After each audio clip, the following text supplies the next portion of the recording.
People used to look at me like I was invisible, or worse, like I didn't belong in the room at all. The funny thing is, I let them. For a long time, I learned how to shrink myself, talk softer, take up less space, smile even when I was being dismissed. And then, one night in a place no one cared about, someone tried to remind me exactly who they thought I was. That was the night everything flipped. Back then, I was working the late shift at a small care facility on the edge of Dayton, Ohio. Nothing fancy. Long hours, bad coffee, and coworkers who mostly thought I was lucky just to have a job.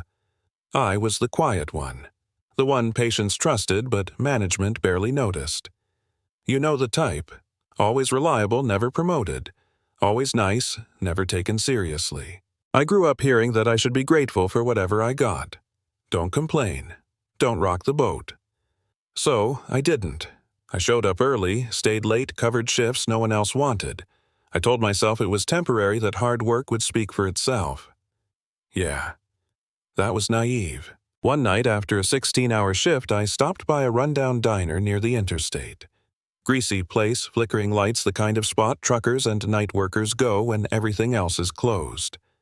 I was exhausted, still in scrubs, hair pulled back, just wanting a cup of coffee and 5 minutes of peace. That's when I saw him. Mid-40s, maybe expensive jacket, loud voice. The kind of confidence that fills a room whether anyone asked for it or not. He was arguing with the waitress, snapping his fingers like she was a dog. When she walked away, he laughed and said, "See, that's why people like her stay where they belong." I tried to ignore it. I really did.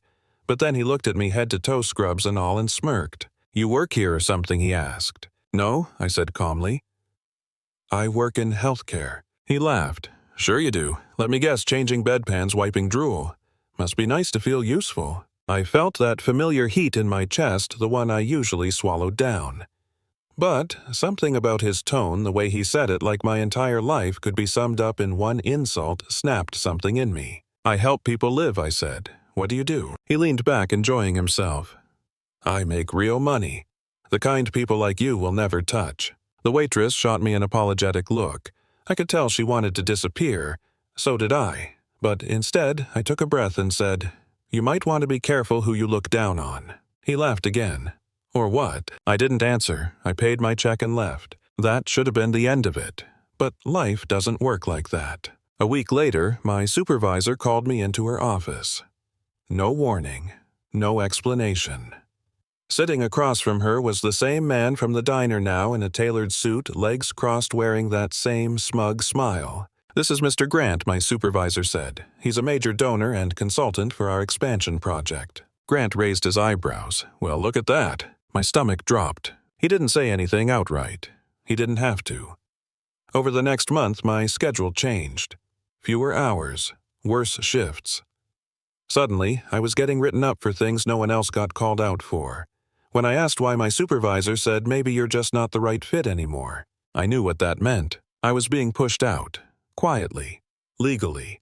And there was nothing I could prove. For the first time in my life, I was angry. Not just hurt. Angry. Angry at him, angry at the system, angry at myself for letting it happen.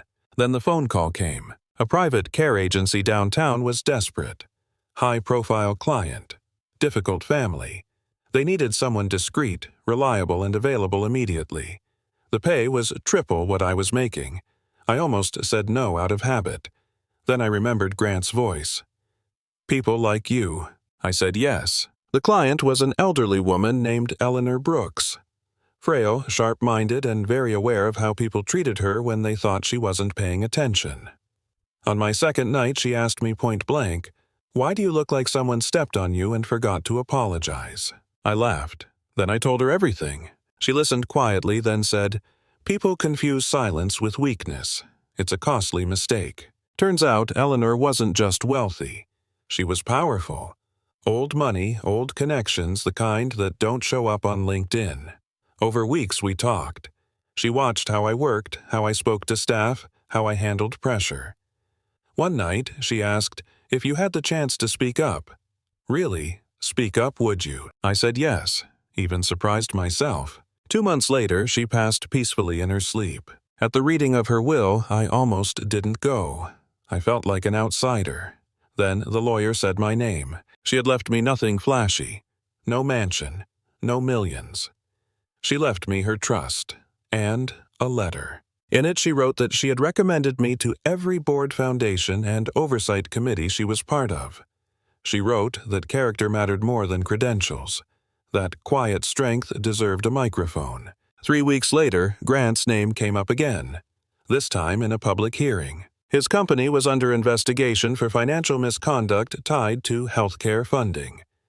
The Oversight Committee needed testimony from someone on the ground, someone who had seen how donor pressure affected patient care, someone who wasn't afraid to speak. Guess who they called? When I walked into that room, Grant's face went pale. He recognized me instantly. He leaned over and whispered, "You don't want to do this." I looked him dead in the eye and said, "You should have thought of that at the diner." I told the truth, calmly, clearly, about how money silenced staff, about how people like him bullied systems into compliance, about how easy it was to ruin someone's livelihood without leaving fingerprints. The room was silent when I finished. Grant didn't look so confident anymore. The investigation didn't end his career overnight. That's not how real life works. But it cracked the image he hid behind. Funding was frozen. Boards resigned. Doors closed. As for me, I was offered a leadership role I never thought I'd have. Not because I fought back loudly, but because I finally stopped shrinking. Here's the part people argue about. Some say I should have stayed quiet. That speaking up causes trouble. That I should have been grateful just to survive. Maybe. But I think about the waitress at that diner. About every worker who's ever been dismissed with a smirk. And I know silence helps the wrong people sleep at night. So let me ask you this.